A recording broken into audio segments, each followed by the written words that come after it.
ഇത്തവണത്തെ വേനൽ നമ്മളെ ശരിക്കും പറ്റിച്ചു. ഇപ്രാവശ്യത്തെ വേനൽ ശരിക്കും നമ്മളൊരു വറച്ചട്ടിയിലിടാണ് ഉണ്ടായത്. അങ്ങനെ ഇരിക്കുമ്പം ഒന്ന് ചില്ലാവാൻ വേണ്ടിയിട്ട് എങ്ങോട്ട് പോകാമെന്നുള്ളൊരു ആലോചനയിലിരിക്കുമ്പോഴാണ് നമ്മുടെ അളിയൻ ചെക്കൻ പറഞ്ഞത് വാ നമുക്ക് കാന്തല്ലൂർ പോകാമെന്നുള്ളത്.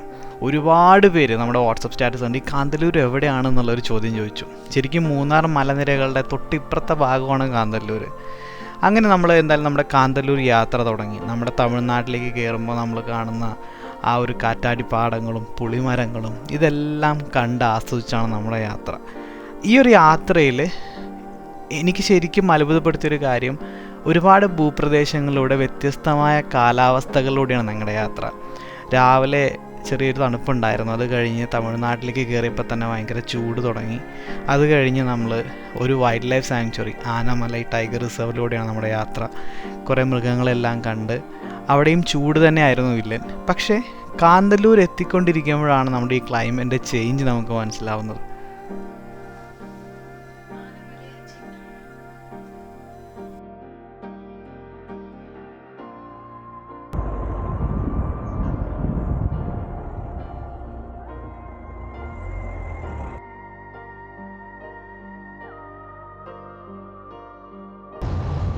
നമ്മുടെ ഇന്നത്തെ യാത്ര ചെറുപ്പുളശ്ശേരിയിൽ നിന്ന് തുടങ്ങിയിട്ട് ഒറ്റപ്പാലം, പൊള്ളാച്ചി, ഉടുമൽപേട്ട് വഴി ചിന്നാർ വൈൽഡ് ലൈഫ് സാങ്ച്വറിയും നമ്മുടെ ആനമലൈ ടൈഗർ റിസർവൊക്കെ കടന്ന് മറയൂരെത്തിയിട്ട് അവിടെ നിന്ന് കാന്തല്ലൂർ നമ്മളൊരു 10 സ്റ്റേ ബുക്ക് ചെയ്തിട്ടുണ്ട്. വളരെ ബേസിക് ആയിട്ടുള്ള ഒരു ക്യാമ്പ് സൈറ്റാണ്. സോ മറയൂരിലുള്ള കുറച്ച് കാഴ്ചകളൊക്കെ കണ്ടിട്ട് നമുക്ക് കാന്തല്ലൂരിലേക്ക് പോകണം. അതാണ് നമ്മുടെ ഇന്നത്തെ പ്ലാൻ. മറയൂരിൻ്റെ പ്രത്യേകത നമുക്കെല്ലാം അറിയാം. വളരെ തദ്ദേശീയമായിട്ട് വലിയ രീതിയിൽ ചന്ദനത്തോട്ടങ്ങളുള്ളൊരു പ്രദേശമാണ് മറയൂർ. അപ്പോൾ നിങ്ങളിപ്പോൾ കണ്ടുകൊണ്ടിരിക്കുന്ന ഈ ചന്ദനക്കാടുകൾക്കിടയിലൊക്കെ ഒരുപാട് മൃഗങ്ങളെ കാണാൻ പറ്റുന്ന അളിയും പറഞ്ഞപ്പോൾ ഞാൻ സത്യം പറഞ്ഞ് ഞെട്ടിപ്പോയി. വളരെ ഒരു വേലിക്കപ്പുറത്ത് വളരെ കാമൻകോയിട്ടായിട്ട് ഇത്ര അടുത്ത് ആദ്യമായിട്ടാണ് കാട്ടുപോത്തുകളെ കാണുന്നത്. കാട്ടുപോത്തുകളും കുരങ്ങന്മാരും, ഒന്ന് ഭാഗ്യമുണ്ടെങ്കിൽ ആനകളെ വരെ കാണാമെന്നുള്ളതാണ് നമ്മൾ കേട്ടത്. എന്തോ ആനകളെ കാണാൻ പറ്റിയില്ല, പക്ഷേ കുറച്ച് നമ്മുടെ വാനരന്മാരും കുറച്ച് മാനുകളെയൊക്കെ നമുക്ക് ഈ യാത്രയിൽ കാണാൻ പറ്റി, അതും വളരെ അടുത്ത്. മറയൂർ മൂന്നാർ റോട്ടിലൂടെ ഞങ്ങൾ കുറച്ച് ദൂരം മുന്നോട്ട് പോയിട്ട് ഒരു ഇടവഴിയിലേക്ക് കയറി. ഒരു ചെറിയ ടാറിട്ട റോഡ്, അവിടെ ഒരു ശർക്കര ഫാക്ടറി ഉണ്ടെന്നൊക്കെ ബോർഡൊക്കെ കണ്ടപ്പോൾ ഞങ്ങൾ ജസ്റ്റ് ഒന്നൊരു ഡ്രൈവ് പോകാമെന്ന് കരുതി ആ റോട്ടിലേക്ക് ഇറങ്ങിയതാണ്. റോഡിൻ്റെ ഇരുവശവും ഒരുപാട് ചന്ദനത്തോട്ടങ്ങളുണ്ടായിരുന്നു. അതിനിടയിൽ നമുക്ക് കുറച്ച് മാനുകളെ കാണാൻ പറ്റി. നമ്മൾ ഭയങ്കരമായിട്ട് ശ്രദ്ധിച്ചുകൊണ്ടിരിക്കുന്നത് എവിടെയെങ്കിലും ഒരു പുള്ളിമാനെ കാണാൻ പറ്റുമോ എന്നുള്ളത്. ചന്ദനക്കാടുകൾ കഴിഞ്ഞിട്ട് ഞങ്ങൾ തിരിച്ച് മറയൂർ ടൗണിലെത്തി. ഈ ടൗണിൽ നിന്ന് ഏകദേശം 15 കിലോമീറ്റർ ഉണ്ട് കാന്തല്ലൂർ എന്ന് പറയുന്ന ആ ഒരു ഗ്രാമത്തിലേക്ക്. ഏകദേശം ഒരു 13 കിലോമീറ്റർ റോട്ടിലൂടെ സഞ്ചരിച്ചാൽ നമുക്ക് നമ്മുടെ ക്യാമ്പ് സൈറ്റിൽ എത്താൻ പറ്റും. എന്തായാലും മറയൂരിൻ്റെ ടൂറിസ്റ്റ് അട്രാക്ഷൻസിൽ ഏറ്റവും മെയിനായിട്ട് മുമ്പിൽ നിൽക്കുന്നതാണ് ഇവിടുത്തെ മുനിയറകൾ. ഒരുപാട് നൂറ്റാണ്ടുകൾ പഴക്കമുള്ള ചരിത്ര പ്രാധാന്യമുള്ള ഈ മുനിയറകളും ഇവിടെയുള്ള കുന്നുകളും മലകളൊക്കെ കാണിച്ചുകൊണ്ടുള്ള ഒരുപാട് ജീപ്പ് സഫാരി പാക്കേജുകൾ മറയൂരിൽ അവൈലബിൾ ആണ്. എന്തായാലും ഈ മലനിരകളിനെ കണ്ടു നിൽക്കുമ്പോൾ എനിക്ക് വലിയൊരു അത്ഭുതമായിരുന്നു. കാരണം പലപ്പോഴും മൂന്നാർ വന്ന് നമ്മൾ തിരിച്ചു പോകാറുണ്ട്. ഒരിക്കൽ പോലും മൂന്നാറിൽ നിന്ന് നമ്മൾ മറയൂരിലേക്ക് വരാനോ അല്ലെങ്കിൽ കാന്തല്ലൂർ എന്ന് പറയുന്ന ഭയങ്കര ബ്യൂട്ടിഫുൾ ആയിട്ടൊരു സ്ഥലത്തെ എക്സ്പ്ലോർ ചെയ്യാൻ നമുക്ക് തോന്നിയിട്ടില്ല. മറയൂർ ശർക്കര എന്ന വാക്കിലൂടെയാണ് മറയൂരിന് നമുക്കെല്ലാം വളരെയധികം പരിചയം ഉണ്ടാകുന്നത്. എന്തായാലും ഒരു മറയൂർ ശർക്കര ഉണ്ടാക്കുന്ന ഒരു ഫാക്ടറിയിലേക്ക് ഞങ്ങൾ പോവുകയാണ്. ഞങ്ങൾ ക്യാമ്പ് സൈറ്റിലേക്ക് പോകുന്ന വഴിയിൽ തന്നെ ഒരു കുടുംബശ്രീ യൂണിറ്റായിട്ടാണ് ഇവിടെ ഈ ഒരു ശർക്കര യൂണിറ്റ് ഞങ്ങൾ കണ്ടത്. എന്തായാലും ആദ്യം തന്നെ ഒരു കരിമ്പ് ജ്യൂസ് കുടിച്ചിട്ടാണ് ഞങ്ങളിത് സ്റ്റാർട്ട് ചെയ്തത്. നമ്മുടെ നാട്ടിൽ കിട്ടുന്ന കരിമ്പ് പോലെയല്ല, മറ്റൊരു പ്രത്യേകതരം ടേസ്റ്റ് നമുക്കിവിടെ ഫീൽ ചെയ്തു. എന്തായാലും വലിയൊരു ചരുവത്തിലാണ് ഇവർ ഈ കരിമ്പ് നീരിനെ കുറുക്കിയെടുക്കുന്നത്. ഈ കുറുക്കിയെടുക്കുന്ന ഈ ഒരു ശർക്കര വെള്ളം എന്ന് വേണമെങ്കിൽ നമുക്ക് പറയാം, അതൊരു ചാനൽ വഴി മറ്റൊരു പരന്ന പ്രതലത്തിലേക്ക് പോവുകയും അവിടെ നിന്ന് അവർ കൈകൊണ്ട് ഉരുട്ടിയെടുത്തിട്ടാണ് ഈ ശർക്കര ആ ഒരു ഷേപ്പിലേക്ക് വെക്കുന്നത്. ഏകദേശം 1 കിലോയ്ക്ക് 80 രൂപയാണ് മറയൂർ ശർക്കരയ്ക്ക് അവർ ചാർജ് ചെയ്യുന്നത്. നമ്മൾ കുറച്ച് ശർക്കര മേടിച്ചു. എന്തായാലും ഇതുവരെ വന്ന് നമ്മുടെ നാട്ടിലേക്ക് കൊണ്ടുപോയി എല്ലാവർക്കും കൊടുക്കാം എന്ന് കരുതി ഒരു 2-3 കിലോ നമ്മൾ ശർക്കര മേടിച്ചു. ഭയങ്കര ഹാർഡ് വർക്കിംഗ് ആവശ്യമുള്ള ഒരു പ്രോസസ്സാണിത്. പിന്നെ നമ്മുടെ ഈ കരിമ്പടിക്കുന്ന ഈ ജ്യൂസ് എടുക്കുന്ന ഈ ഒരു ചണ്ടി ഉണ്ടല്ലോ, ആ ചണ്ടി തന്നെയാണ് ഇതൊക്കെ കത്തിക്കാനുള്ള ഫ്യൂലായിട്ട് എടുക്കുന്നത്.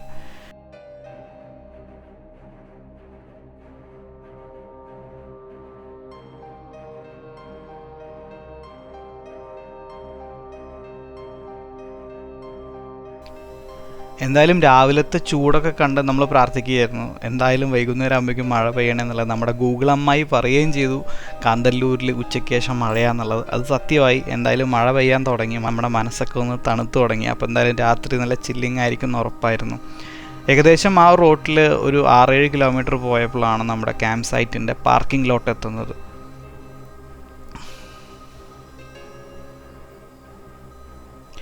ഈ പാർക്കിംഗ് ഗ്രൗണ്ടിൽ നിന്ന് നമുക്ക് ഒരു ഓഫ് റോഡ് ജീപ്പ് എടുക്കണം. നമുക്ക് നടന്നും പോകാം. ഏകദേശം 1.5 കിലോമീറ്റർ തൊട്ട് നമ്മുടെ ക്യാമ്പ് സൈറ്റിലേക്ക്.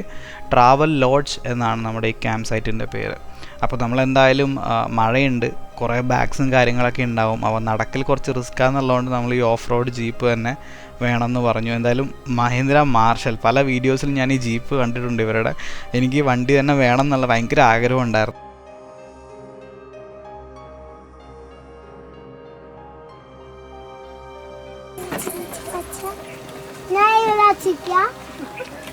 നടന്നു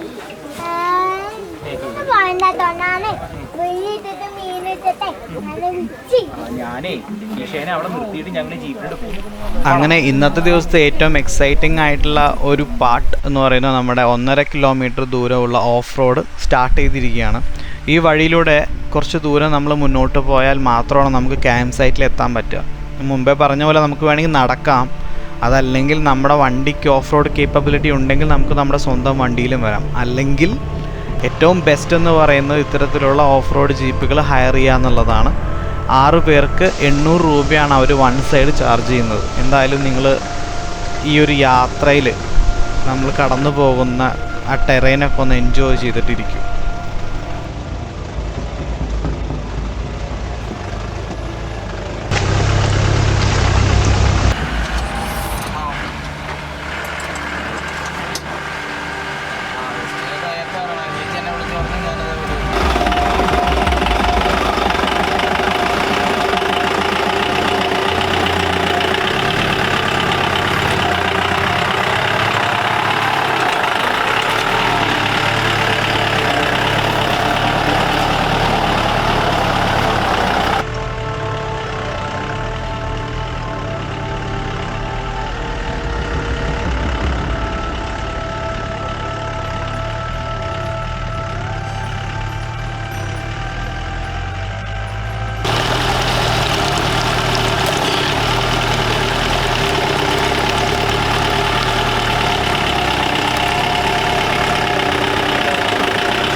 ട്രാവലോഡ്ജ് ഹോസ്റ്റൽ ഒരു ബേസിക് ക്യാമ്പ് സൈറ്റാണ്.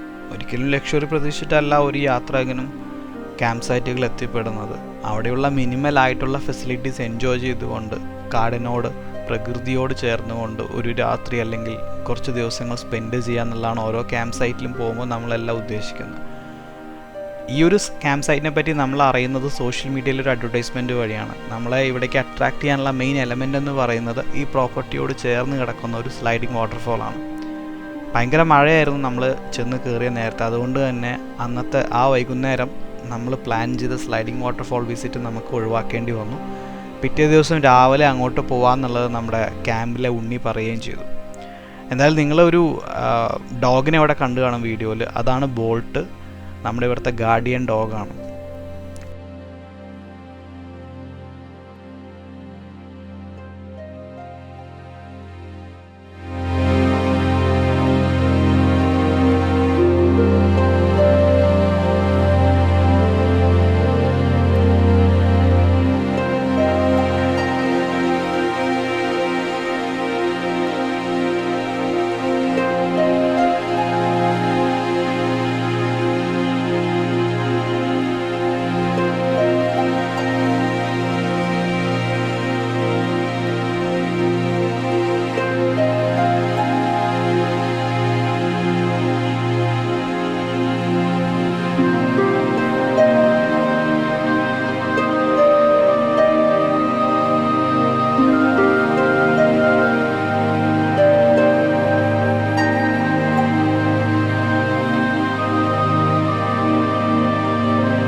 അതിരാവിലെ ടെൻറ്റ് തുറന്ന് സൂര്യനെ വെൽക്കം ചെയ്യുന്നൊരു വീഡിയോ ഒക്കെ എടുക്കണമെന്നുണ്ടായിരുന്നു. പക്ഷേ ഇവിടുത്തെ ഒരു ഭൂപ്രകൃതിയുടെ പ്രത്യേകത കാരണം ഏകദേശം 8-8:15 സൂര്യൻ നമ്മുടെ മണ്ടയിലേക്ക് വരുന്നത്, കിഴക്കുന്നത്. അതുകൊണ്ട് തന്നെ അത്തരം വീഡിയോസൊന്നും നമുക്ക് പ്ലാൻ ചെയ്യാൻ പറ്റിയില്ല. എന്തായാലും രാവിലെ ക്യാമ്പ് സൈറ്റ് വഴി ജസ്റ്റ് ഒന്ന് നടന്നു. എല്ലാവരും എണീറ്റ് വരുന്നേ ഉള്ളൂ. ഇന്നലെ രാത്രി നല്ല അടിപൊളി ഡിന്നറായിരുന്നു, ചപ്പാത്തിയും ചിക്കൻ കറിയും. എന്തായാലും ഞാനും വിഷയം മലയ്ക്ക് പോകാൻ വേണ്ടിയുള്ള വ്രതത്തിനായതുകൊണ്ട് നമുക്ക് ചിക്കൻ്റെ പരിസരത്തേക്കൊന്നും പോകാൻ പറ്റില്ല. നമ്മൾ വെജ് കറിയിൽ ഒതുക്കി. ഒരു നല്ല രാത്രി എന്ന് വേണമെങ്കിൽ പറയാം. കാരണം ഏകദേശം 16 ഡിഗ്രിയോളം അടുത്തായിരുന്നു രാത്രിയിലെ തണുപ്പ്. നമ്മളത് പ്രതീക്ഷിച്ച് തന്നെയാണ് വന്നത്. താങ്ക്സ് ടു ഗൂഗിൾ അമ്മായി. കാരണം ഈ ഒരു കാര്യത്തിലെങ്കിലും നിങ്ങൾ സത്യസന്ധത പുലർത്തിയല്ലോ. ഇനിയുള്ളൊരു എക്സൈറ്റിംഗ് പാർട്ടെന്ന് പറയുന്നത് നമ്മുടെ സ്ലൈഡിങ് വാട്ടർഫോൾ വിസിറ്റാണ്. അങ്ങോട്ട് പോകണം. ഏകദേശം ഒരു 10-200 മീറ്റർ ഇവിടെ നിന്ന് നടന്നാൽ വാട്ടർഫോളായി. കാരണം രാത്രി മുഴുവനും നമുക്ക് ആ വെള്ളച്ചാട്ടത്തിൻ്റെ ശബ്ദം കേൾക്കാനുണ്ടായിരുന്നു. നമ്മുടെ ബോട്ടിനെ കണ്ടല്ലോ. സത്യം പറഞ്ഞാൽ ഒരു പ്രോപ്പർട്ടിയിൽ എത്തിയ സമയത്ത് ഞാനിവൻ ലാബാന്ന് എഴുതിയിട്ടാണ് ഓടി അടുത്ത് എന്ന്. അവനൊരു പിറ്റ്ബുള്ളാന്ന് മനസ്സിലാക്കിയ നേരത്തെ ഞാൻ 2 അടി ബാക്കിലേക്ക് വെച്ചു. പക്ഷെ അവൻ ഭയങ്കര കാം ആൻഡ് ക്വയറ്റാണ്, ഭയങ്കര സോഷ്യലാണ്.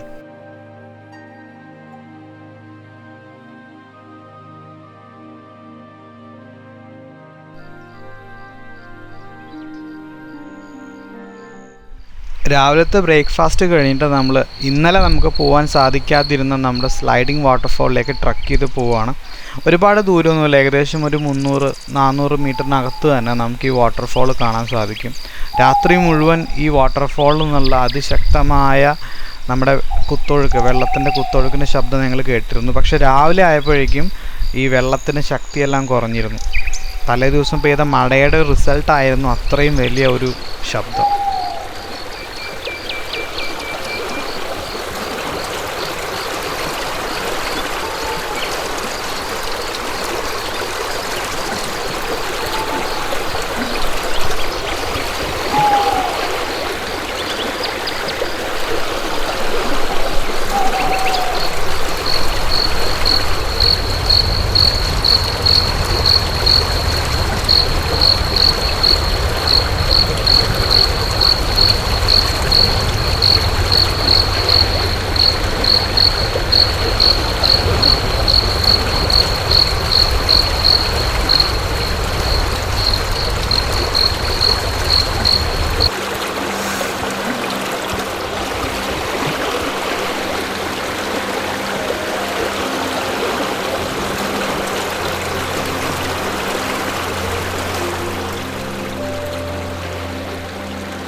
എന്തായാലും ചൂട് പിടിച്ച കുറേ ദിവസങ്ങളിൽ നിന്നൊരു മാറ്റം വേണമെന്ന് നമ്മൾ ആഗ്രഹിച്ചിട്ട് നമ്മൾ തിരഞ്ഞെടുത്ത സ്ഥലം നമ്മളെ ഡിസപ്പോയിൻ്റ് ചെയ്തില്ല എന്നുള്ളതാണ് നമ്മുടെ ഇന്നത്തെ ഔട്ട്കം. നമ്മൾ തിരിച്ചു പോവുകയാണ്. ക്യാമ്പ് സൈറ്റുകൾ ഇഷ്ടപ്പെടുന്നവർക്ക് ഡെഫിനറ്റായിട്ടും ഒരു തവണ ട്രൈ ചെയ്യാൻ പറ്റുന്ന ഒരു സ്ഥലമാണ് ട്രാവലോഡ്ജ്. കാരണം റീസണബിൾ റേറ്റാണ് ഇവിടെ.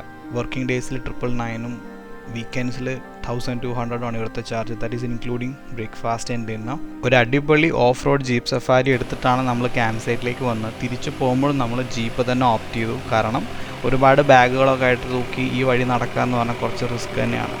ഇത്തവണ മാർഷലല്ല, മറ്റൊരു ജീപ്പാണ് വന്നത്. അതും ഒരു എക്സൈറ്റിംഗ് യാത്ര തന്നെയായിരുന്നു. എന്തായാലും ഇതുപോലെയുള്ള മറ്റ് യാത്രകളുമായിട്ട് നമ്മൾ വീണ്ടും ലിറ്റിൽ ഹാപ്പി മീഡിയയിൽ വരും. നിങ്ങളുടെ സപ്പോർട്ട് എപ്പോഴും കൂടെ ഉണ്ടാവണം. Thank you so much for watching Little Rapid Media. Bye for now.